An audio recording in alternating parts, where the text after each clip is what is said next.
Cool. Understanding life from inside out. I suppose that's been the biggest thing for me, coming across an understanding of mine that has helped me understand life from inside out. And when I came across it, was very much like, oh my goodness, I wish I knew that when I was much younger. And I'm a mum now of 3 children, who, before they leave my home, I would like them to get a sense of what this is, in order, I suppose, to help them kind of navigate through life, really. So yeah, so that's kind of, my inspiration and passion around it. So what is it, understanding life from inside out, right? What is that, that we're talking about? So there's 3 things, I suppose, I want my children, and anybody who I work with, young people, is to kind of get a sense of. First one is that thought creates our feelings, full stop. There's absolutely no way that anything outside of us can create our feelings. So that's kind of was a big one for me when I kind of first came across it, because it looked to me very, very different. I thought that everything and everybody around me caused my feelings, and particularly intensified around the time when I had young children. So it looked like very much that, of course, you've got 3 children, very busy life. That means you will feel certain way. And I kind of believed that story, that there's some truth to it. And of course, that is an experience I have very much had, until somebody has cleared up that misunderstanding for me and said, Ivana, like we just don't work like that as human beings. The experience of our life doesn't come from outside. We create it within us, through power of thought, and there's a feeling attached to it. I'm like, what? At the same time, I think, yeah, that's familiar somewhere, but what? And then it's been really the start of my own journey to seeing, oh my goodness, how did I miss that? Why hasn't nobody told me about that? Why has nobody really ever spoke about that when I was growing up? Everybody needs to know about that, right? So it was quite a bit of like moment where I remember this moment coming home and sitting amongst 3 of my kids around 5 o'clock, when they talk about witching hour, like, everybody's kind of, the energy in the house is like, oh, a bit tired and all over the place. And I remember sitting, I think, wow, like they have got nothing to do with me and the way I feel. It was huge, because in a practical terms, what really that meant is, and what I love about understanding life from inside out, is that it's hugely practical. And it made it very clear that my experience didn't come from my children creating, going all over, they were all over the place, but it came right from in me. It really allowed me to just see it kind of pass through me, and not having to act out on my feeling, because I didn't have to manage the outside world. So before I had this understanding, I thought I had to manage, people's circumstances around me in order for me to feel different, which is rather hard because they're all different kind of what's going on around me, right? So when I got to see it's nothing to do with the outside world, I was able to just say, okay, it's just an experience coming right through me. Okay, and I no longer needed to manage my children or anybody around me, but it meant that, oh, whatever is going for them is the same. So it was like suddenly there was this little ecosystem in our home. There's my experience of what was going on happening here, and there's all my children, my husband, all having our own little individual experiences, but yet there was no need of an impact on each other, which was hugely practical to me to see, because it allowed my children to have their own experience without me having to interfere or say this is right, this is wrong, or whatever, and then naturally kind of just calm down. And me too. I became very much redundant as a mother in a way as I used to work, in my family.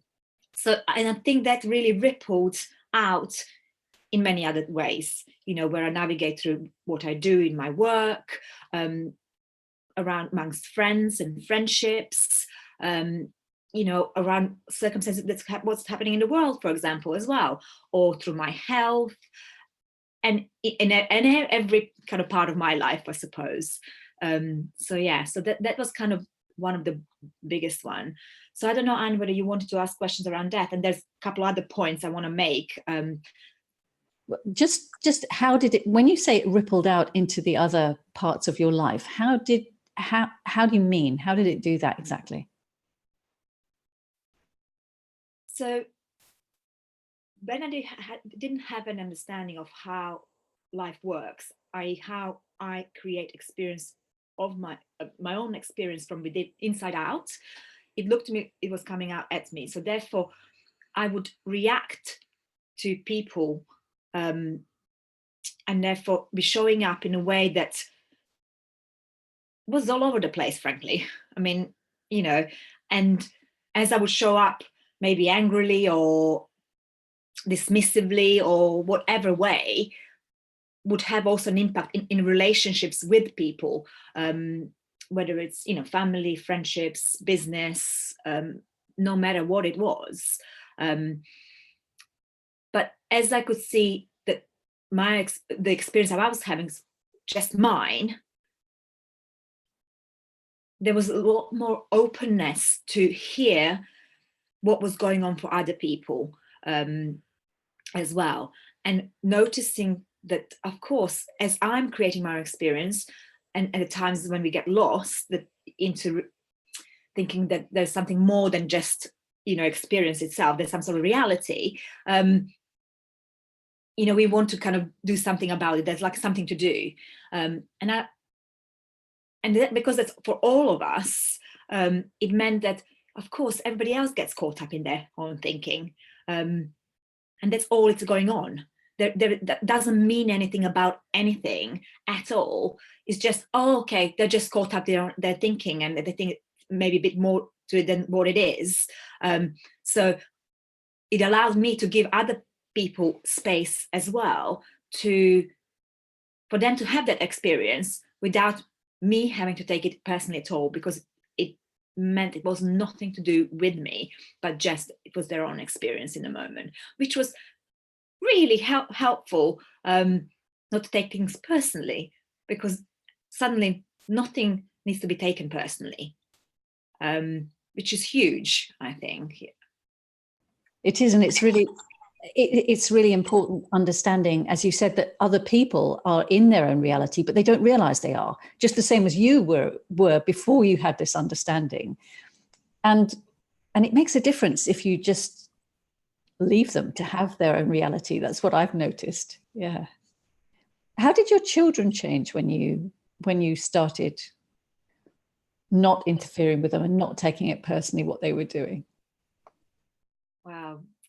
I think that's been really cute to sort of observe. I've just got an experience this morning. In fact, it was just the cutest. One of my boys, so at the weekend, they like to, in the morning, get up early and allow us to have a sleep in, my husband and myself, but they like to pick up their little iPads and have a little go. And I've got twin boys who are 7. So it's all about fairness, right? If he gets this, it needs to be equal, or otherwise it's not fair.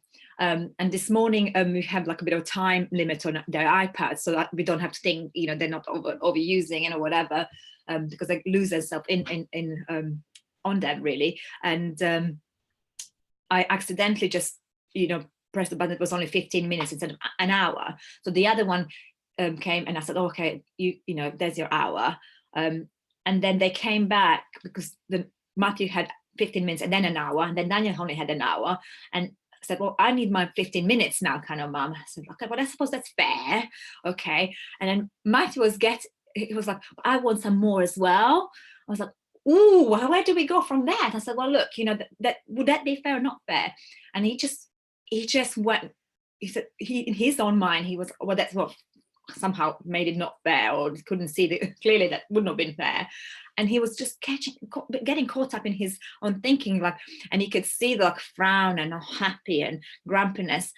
And I was like, wow, this is kind of really cute. Like, you're just not happy because you didn't get what you wanted, and he couldn't see that it wouldn't have been fair. I was like, okay, well, you have your experience. So he was, just in it, and for good, probably good hour, and off he was, storm off, tried to poke at his brother and this and that, and we're like, okay, well, it was what it was, right?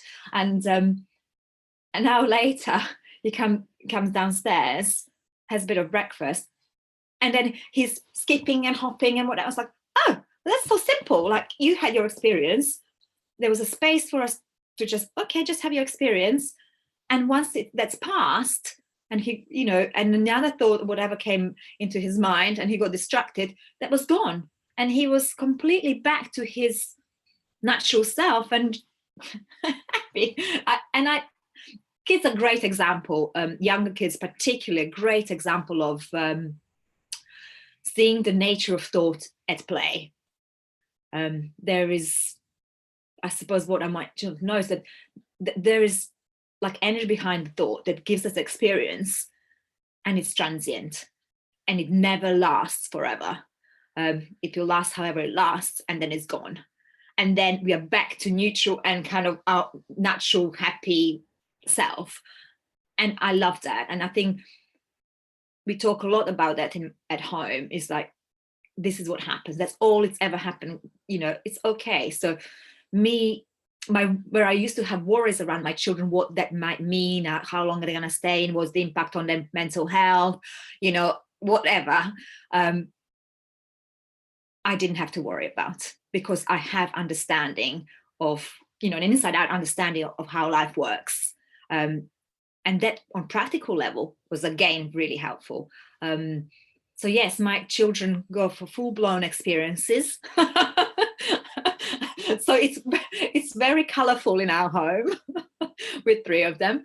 And then, of course, my husband and myself too add that into mix. I think what has become is it's offered us a lot more space for each of us to have our own experiences without having to interfere with them, because we have the understanding it's transient, and it doesn't mean it's personal in any way, and it's okay to experience everything, which just seems so, it's really healthy way to be, rather than before it was like, oh, well, don't behave like this, don't feel this, don't, this is not okay, or I don't know, all of those. It was always managing something. And now, just purely through understanding how it works, there's no fears around it. It's a lot more openness to experience whatever is showing up. Yeah.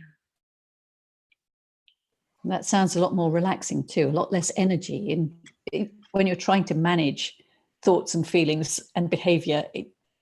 That's takes up a lot of energy and time. It does. It does. And I think that's one of the things that really led me to completely burn out at some point, just before I came across understanding, how mind works, and inside out understanding, for sure. Yeah, really exhausted, completely burnt out. And then even just in terms of recovery, it's been hugely helpful for me to know what's going on in order to recover and gain my strength back, and as a mum and a person, and to be able to engage with life. Absolutely, yes. Yeah. The other sort of thing I kind of really wanted to touch, and that really always excited me coming across this is that I thought I knew things, and I relied heavily on an intellect that I have, as the as societally we've been kind of taught to do, like the importance of our own intellect and building our own knowledge. With understanding life from inside out, one thing that also we touch on is that there is this incredible intelligence behind life that we have got access to. So what I mean by that is that when I think that there is like something I have to deal with, or I have to think of way to do something, I don't have to rely just on what I already know. In fact, or what I already know, it is helpful. I wouldn't say it's not helpful. Of course it's helpful, because it's knowledge that we have gained so far. But if I want to create something more than what, or find information that I didn't have in my own, let's say, intellect, is where does that information come from? And before, it looked to me very much, let's go and Google it. Let's go and ask friends. Let's go and pick up the book, how to, learn about something. And what I got to see is that all of those mediums were already things that have been learned, kind of like, learned, and then through people's experiences, and may not be necessarily right thing for me individually. So I have suddenly discovered that there's this access every human being, including me and my children, which really excites me, have access to, that provides us with, like on the tap, prescribed personally to individually all of us, the knowledge that we need any given moment. And to me, that's been one of the most inspirational things around understanding life from inside out is, well, how, kids say, well, how will I know? Or people ask me, well, how will I know? Well, you will know.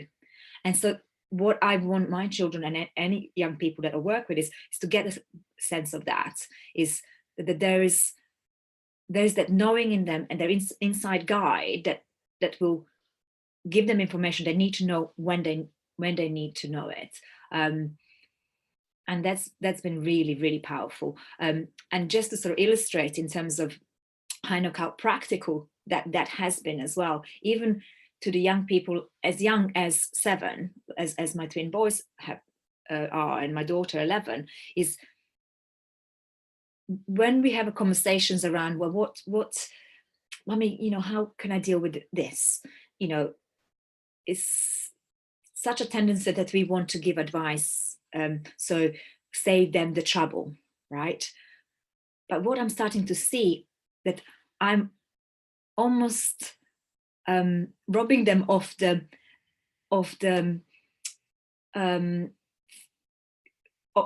sense that they need to get what they've got, because kind of I'm saying, oh well, actually I'll know better than you do. So I'm kind of stopping them having to inquire within themselves, what is the answer? What do you see the answer to be? So at home, I'm a lot more pointing my children towards, well, what do you think? What comes up for you? Yeah, because you have that inside guide to guide you moment to moment, no matter what's going on. So let's say there were some playground issues around for my youngest 7-year-olds, and they're starting to notice each other a bit more in playground, and who wants to, let's say, lead a play, and maybe making rules. And then one of my twins, doesn't bother him, it just, what of it, that's that kind of thing. And the other one takes it kind of too hard, and it's like, oh wow, this is like interesting, what's going on. So they kind of relay a little bit what may going on. And then I said, well, this is what I did. I said, well, oh, I walked away because I didn't like something. I said, well, how cool it is because you knew what to do. And I said, well, Mommy, but I still didn't like it. I said, well, it's okay. Of course, given what you thought, of course you didn't like it. It's fine. It's not a problem. But I said, well, what would I do? I said, well, why don't you see what we call it, the spark at home? How would spark guide you? You always got that. And it's so cute for them to be then able to come home and say, well, this is what I did. I said, well, how cool. And really get sense of that, how helpful it is to ask themselves kind of, oh, what do I need now? What would be helpful now? So kind of get real sense of that, in a guide, I suppose. And that excites me the most, because if I know that they got a good sense of that, well, they'll be fine. Like, they're fine. They're absolutely fine. Like, off you go. Kind of almost my job is so much done as a mum, which is really strange, because my job was really busy being a mum, really busy, managing all my children's emotions, home emotions, and then dynamics and all of that. And now it's like, it's so much clearer what's going on and so much less to do. And I suppose I can go and do some bit more creative things instead. Yeah. That's so good. It was just reminding me of the conversation I had with Angus and Rahini the other day about what they did with their teams and how they were so trying to control them and then they realized what they were doing, and that they had even their teenagers had that same wisdom and actually did know what to do and could follow it. And once they allowed them to do that, everything changed. Up until that point, it was a great big fight trying to make them safe. I mean, that's what they were trying to do. But of course, because they were trying to control them and not allow them to follow their own wisdom, and not understanding that, forgetting that they had that. Once they realized that and let them follow their wisdom, everything changed. And yeah, it's first of all knowing it's there, and then trusting in it, that it is in everyone, and that even as young as 7. Yeah, that's really great. No, absolutely. I love that, because I still forget sometimes too. Recently there was some slight health issues with my daughter, and I would, you kind of go into, like, I could see myself going like into worry, and and I'm like, oh, okay, you're closing in, because naturally, of course, I want to protect her and make sure she's safe and well. Totally understandable. But to find what's best to do in overthinking, or in or I already know, it's not there. Like, it's not there. I need kind of fresh perspective, like, okay, what would be really helpful? And that's by kind of, just kind of realizing, okay, I'm just caught up in my own thinking, and worry, and I can't see clearly. So by kind of just realizing that, it just opens me up, and kind of, I suppose, I drop into, like, okay, there's something, there's deeper intelligence I can kind of, I suppose, to inquire with, that can help me, guide me to see what's going on. Yes, because it's so easy to innocently misuse the power of thought in worry, kind of projecting what may or may not happen if I do this or don't do this, and predict. Suddenly I've got a crystal ball, of course, in my crystal ball says, oh, it's going to be X, Y, Z, and whatever. And I'm like, oh, okay, no, I haven't got the power of crystal ball. Okay, right, come back. All I've got is now. What in this moment would be helpful? And it just constantly brings us back. More we understand what's going on, it constantly brings us back. Oh, okay, at the minute, absolutely, this is where we are. What is our next step? And it's just so practical. It's incredibly practical. I've never thought how practical it could be, but when I reflected, yes, that wherever I looked, in whatever area of my life over the last 5-6 years I looked at, it's been hugely practical. Yes. That just reminded me of something I read this week about a man who had, I think, dived into some really cold water and rescued someone. And everyone was saying how brave he was and how courageous. And he was like, well, it didn't seem like that to me at the time. You know, I just did what I had to do in the moment. And he said that if he'd thought about it, he probably wouldn't have done it but that's what you're talking about, is that we all have that knowing, like in an emergency, we just do what we need to do. We don't stop and think about it. And if we did stop and think about it, then that's getting in the way of what that spark, that wisdom, whatever you call it, is showing us to do. So, and we've all had experience of that, haven't we? It's just we don't realize it's there all the time. Yeah, I love that, Anne. Absolutely. And we've got those moments, those, let's say, critical moments, like, you know, where we just knew and did things. And we almost don't realize that is available to us 24/7. And not just in those big moments. So we kind of know that we'll know what to do when it's, that's a big thing. Okay, so I think people generally,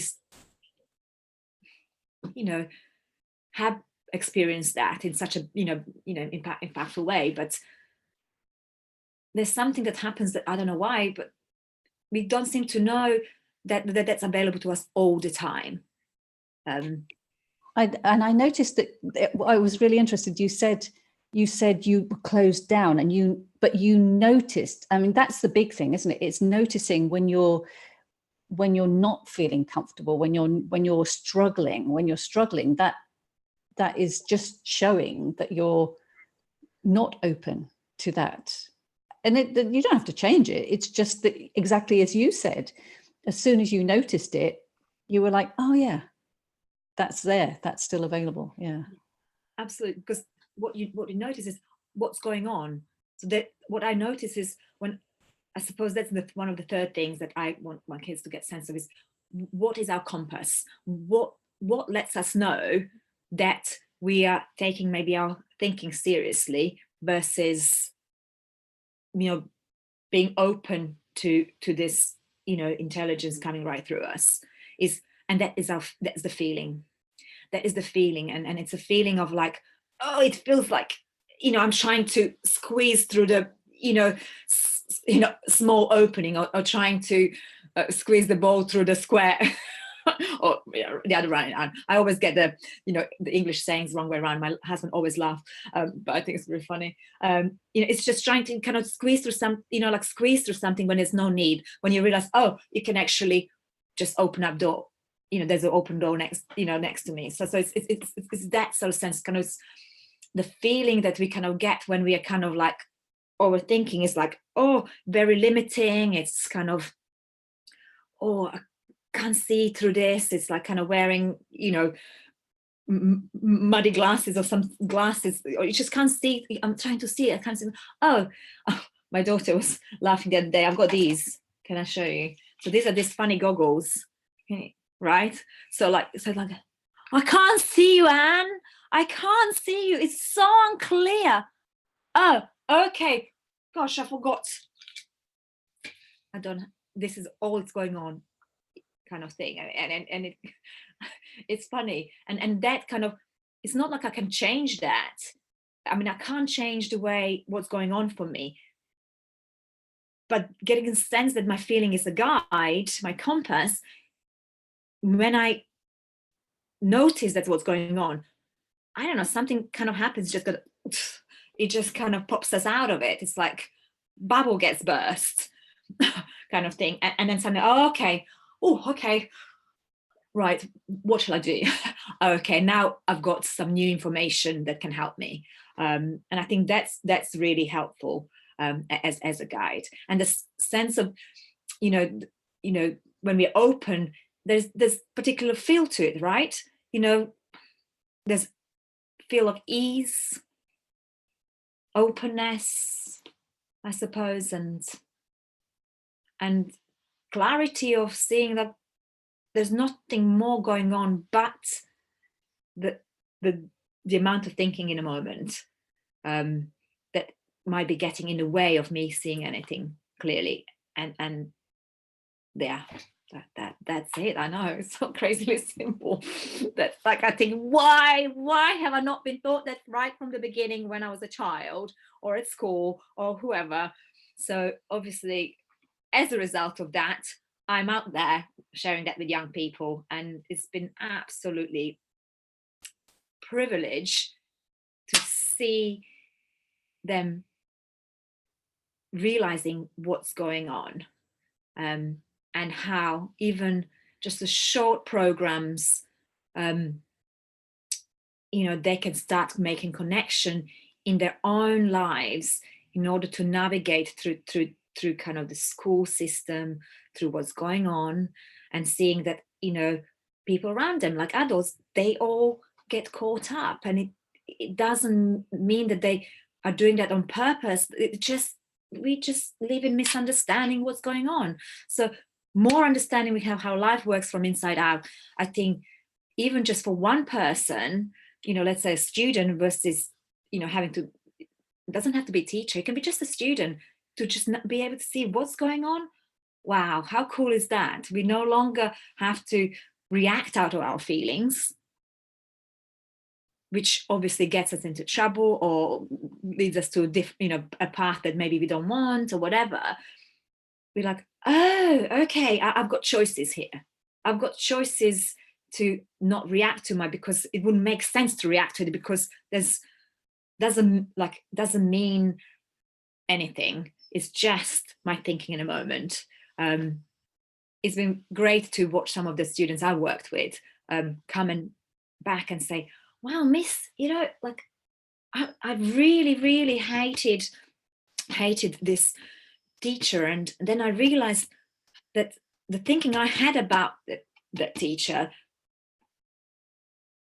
was, that was it. And I didn't have to take it seriously, and it didn't mean anything. And as I didn't take it seriously, I didn't react, or I was like, wow, how helpful is that? Just on a practical level, to then be able to navigate making sense out of the world that they're in. It's just, I don't know, it's just, yeah, it really excites me. Yeah, absolutely fantastic. When students can realize that teachers are in their own reality, and that what they say and do, it is nothing personal to the students. It seems personal. Obviously, it seems personal to us until we realize where it's coming from, until we realize that they're in their own little reality and they're doing and saying whatever. They're reacting to their own thought that's going on in them. And it's absolutely nothing to do with the person they're talking to. As you say, it's amazing that we were never taught this when we were young. But so tell me a bit more about the work that you are doing now. What are you doing exactly? So I've been working with young people over the last couple of years. Started off really at having small groups and running like let's say after school clubs from home. And I have recently had a wonderful opportunity to work in a secondary school local to me for a 10-week program, which has been fantastic to see those young people who, potentially, had some struggles navigating through their everyday lives, starting to open up and really, blossom in so many ways. And yeah, so approaching different schools and touching young people in that way. So in small group programs. So that's what I've been up to. And really, anybody who wants to have a conversation around it has been fantastic. So lots of questions coming to my mind now. So whereabouts are you for a start? Okay, so I'm just south of London in Surrey, in a little town called Surbiton. Yeah. And can you give us any examples of any more examples, because you have already, but any more examples of how you've noticed changes, or what changes you've noticed in in the people that you've been working with? Okay, so I've been working with a group of few young ladies who are also, I suppose, all the children I work with are trying to make the sense of the world. So there've been lots of different examples where they kind of fed back, said, oh, starting noticing what's going on. So what we talk in our programs is, understanding, life from inside out, understanding our operating system, how we work. One, like I said, that thought creates our experience, and the other side of the coin is a feeling that comes with, and that's all that's ever going on in any given moment. We also talk about, dropping into understanding that there is great intelligence to guide us what to do in each given moment. So we don't have to be given strategies, tactics, how to manage things, because that just adds on almost to their own thinking. And their feeling is their guide, what's going on. So some of the, so it's real simplicity, but then what we do is then we give it in different situations. So, around, let's say, around the moods, or what's going on around the state of minds, or how they said that what's the implication of that in relationships, what's the implication of that in navigating through stress or anxiety, perhaps, around school tests and things like that. So it kind of gives them an opportunity to sort of see, in their own lives where they could show up, or family lives and stuff. So some of the stories where they've one young lady has started to kind of notice that, okay, so given what we are talking, some of the experiences used to look to her one way, and then she's now coming to report, said, well, they just look different. So, siblings, for example, even including my daughter, having younger siblings, they can be annoying, they can, this and that. And then, she wanted to kind of, she would be reactive. Like, most of the time we are reactive to what's going on around us. Realizing that, oh, okay, I don't have to be reactive. And I think what has offered her is, like, instead of being right in it, it offered her greater perspective of what's going on around her, kind of thing. And she thought, okay, I don't have to react. And noticing that what's going on for her younger brother is that he's just caught up in his own little reality, which is separate to hers. And as a result, because she didn't react, that experience of the younger sibling just played out and dissipated, because it made no sense for the brother to no longer do this, because he was not getting reaction. So that was on a practical, hugely, I thought that's like so cool. So that makes me thinking about bullying and how they can cope with that. Yeah, absolutely. Oh my gosh, that's the biggest one of the biggest things for me, that I want, young people and my kids as well, particularly, to see what's really going on, because they'll come home and say, oh, so and so's been unkind, so and so, and I'm like, wow, bullying looks to me completely different to what it looked like before. It's not to say that behavior exhibited by, let's say, bullies is something to be accepted. However, understanding life from inside out, again, it's like we zoomed out and we can see what's going on for a bully, and we can see what's going on for a person being bullied. Okay, so somebody who would want to even attempt to bully is not somebody who is in a great place themselves at all. It's somebody who has got a lot of thinking about something, overwhelmed, and think that he that person needs to manage outside world, just like I did as a mum, right? Those early days, I was like, oh, this is causing me stress. I need to manage that. So I'm going to shout at that. I'm going to, you know, tell you off. I'm going to take this away from you. It's no different. I was living in complete misunderstanding. So to me, a bully lives in complete misunderstanding what's going on for them. And of course, when you think we have to protect ourselves, or we'll act out. Okay, so that's one side. So for me, when I saw what was going on for me, I knew that was going on for somebody that might be coming at me as well. And I'm like, oh my gosh. And what that gave me, let's say as a recipient of, let's say, bullying coming at me, is like, oh my goodness. One, I know this is not personal. So I'm safe, like I'm safe. And also I've got much more clarity to what's going on for them. So they're just caught up in their own thinking. So I can say, well, okay, you know, you've got your own thinking.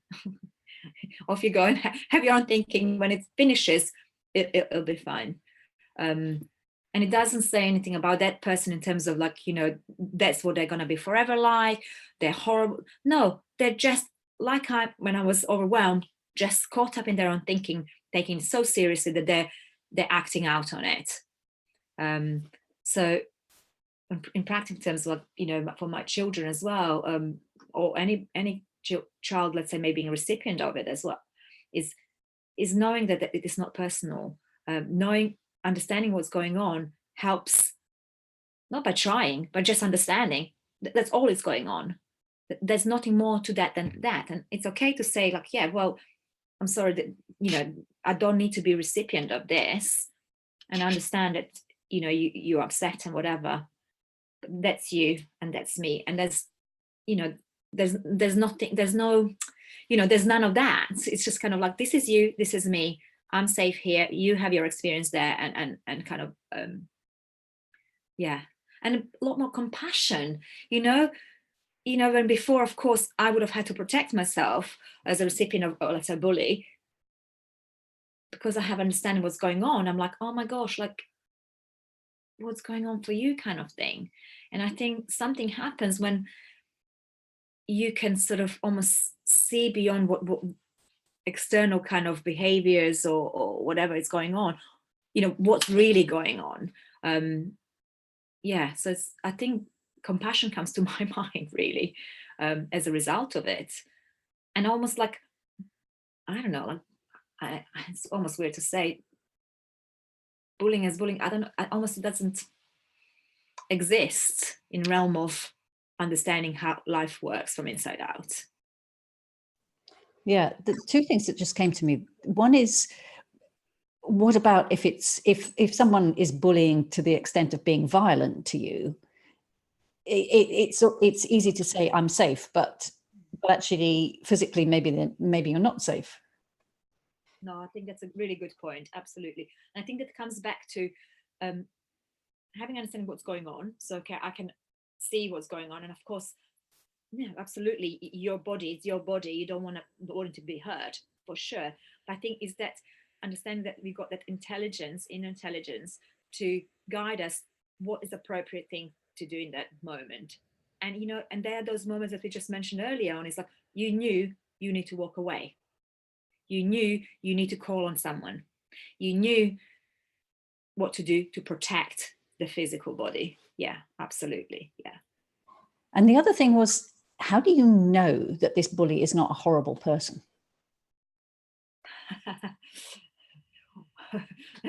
Well, they might be just a horrible person.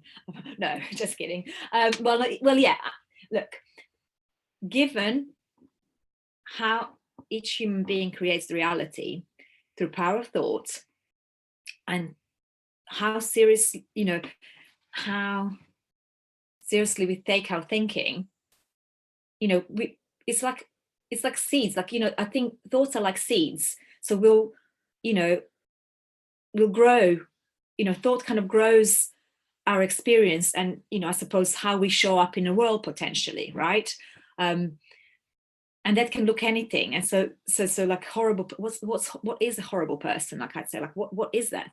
You know, for me to judge what is a horrible person, I have to have some thinking what I would personally say what's okay, what I prefer or not prefer, etc. And from that perspective, I would sort of decide, well, okay, I like spending time with you, I don't like spending time with you. And I'll say this is horrible person and this isn't horrible person. And you will have different experiences. So now we come back into the realm of separate realities kind of thing. So where you might think, oh, well, actually, I quite like that. Ivana dislikes, Ivana is disliking it, but you dislike maybe what I like. So kind of, so that comes to our own flavors of our own experience. So I suppose what I'm trying to say is like, the way we've been kind of grown up or socially or culturally conditioned through time, we'll have almost the certain flavors of things we like or dislike, or what makes sense in our society versus, somebody growing up in an African tribe, right? But does make one is one better than the other? It's kind of yeah. I don't know. It's a funny one. It kind of then, oh, it all goes, everything goes. Like, there's not such a thing as a horrible or not horrible.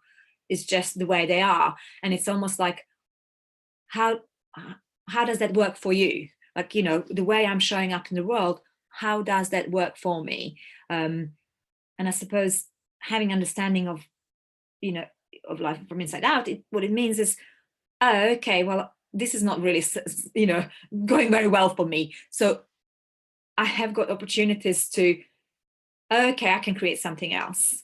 I think that's another really wonderful thing, because I thought just because I've been a certain way, I'm stuck with that, right?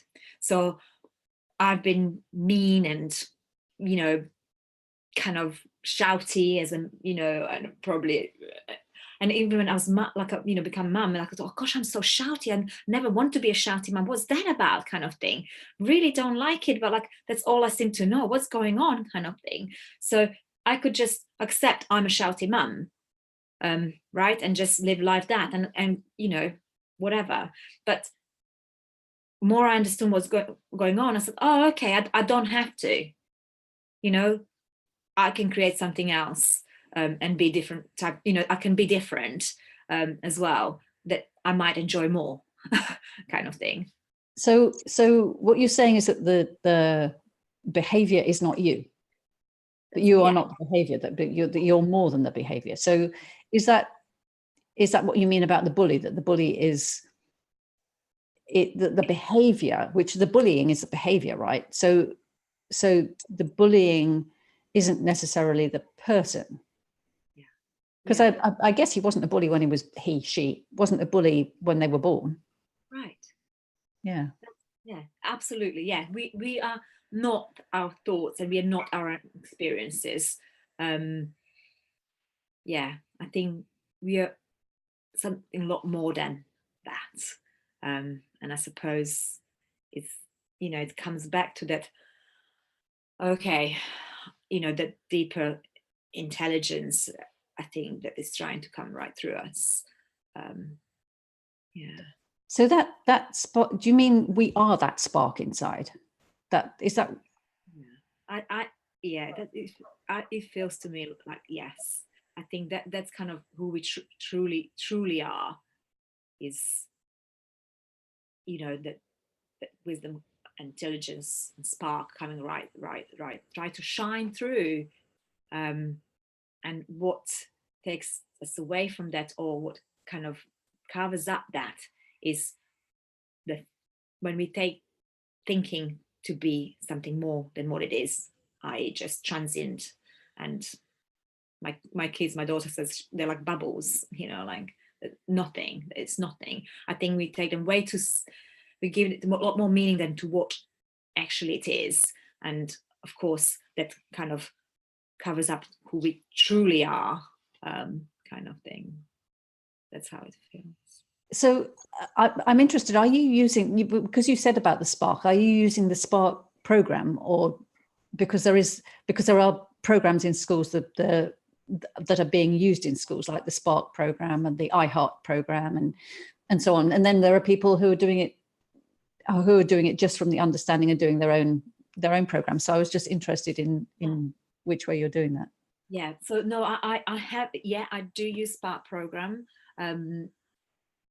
It's when I came across it, I was I thought, oh gosh, it'd be really helpful. How do I talk to kids and stuff around this? And they've developed a wonderful program that kind of gives us a lot of ideas, and has been really a catalyst for me to kind of, okay, kind of like, yeah, start using my own ideas as well. You know, how would I yeah, how would I sort of speak to children? But yeah, absolutely, it's kind of it's a catalyst for a conversation, but most important is at being able to connect with young people, and seeing where they're at, and you know, really, I think the biggest thing has been really listening, actually, funnily enough. It's, you know,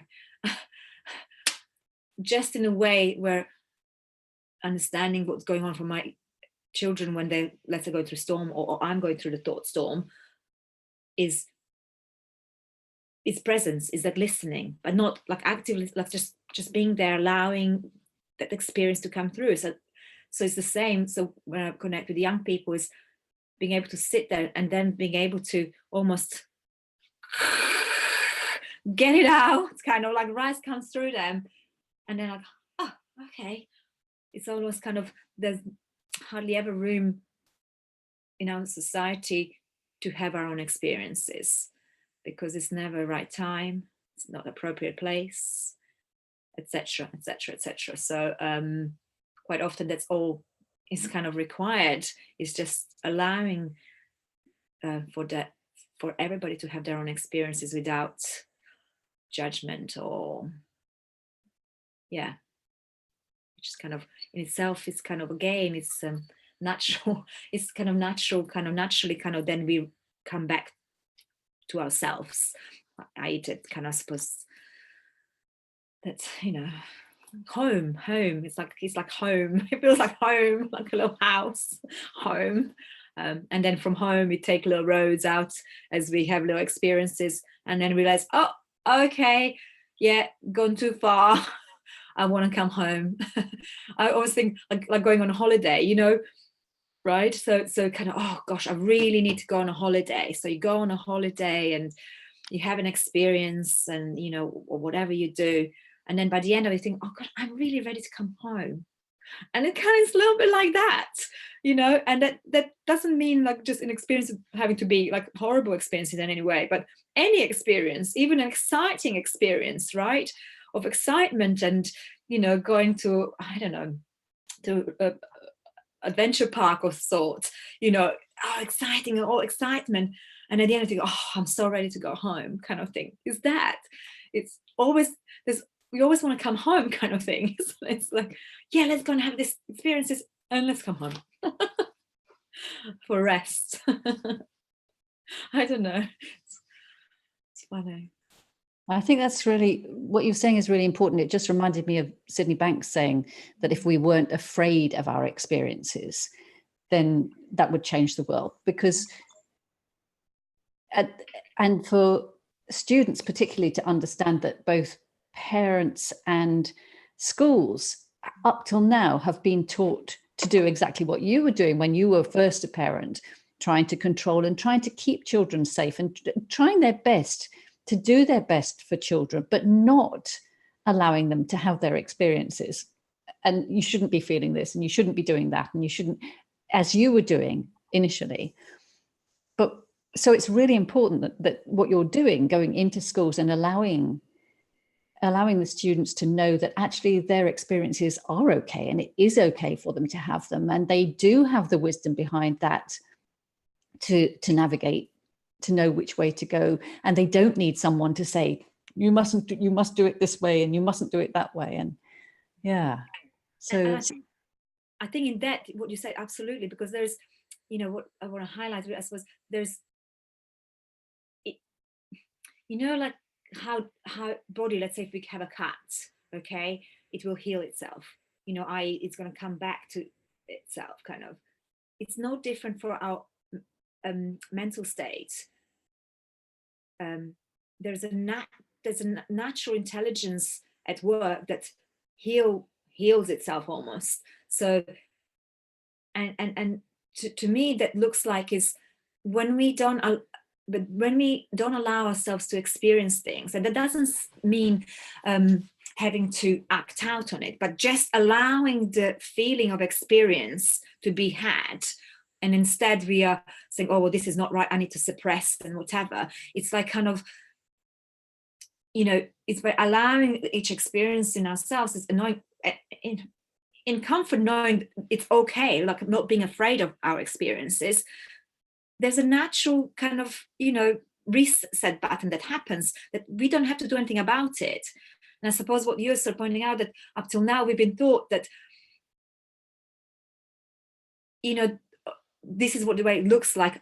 We have to manage our feelings, we need to manage or change our feelings, or we have to, this is okay, or too much of this is, like there's all these kind of parameters that kind of tell us that we should be having control of this. Yet the way I get to see it, we have absolutely no control what comes up, what it is, and how it plays out in us. But what was making me kind of almost ill and my body ill is me trying to think that I have got control over that and I need to do something about that. Realizing I don't, it was almost a bit freaky to start off, but then, like you said, the trusting that, oh my gosh, there's great intelligence to this, that what I thought I have is like, and it's way brighter than I am. It has, I just became so much more well, healthier, in the way I am physically, and as well, mentally, and yes, the way kind of I can interact with the world, and what I can bring to the world as a result of it. And I think that, I think that's really important.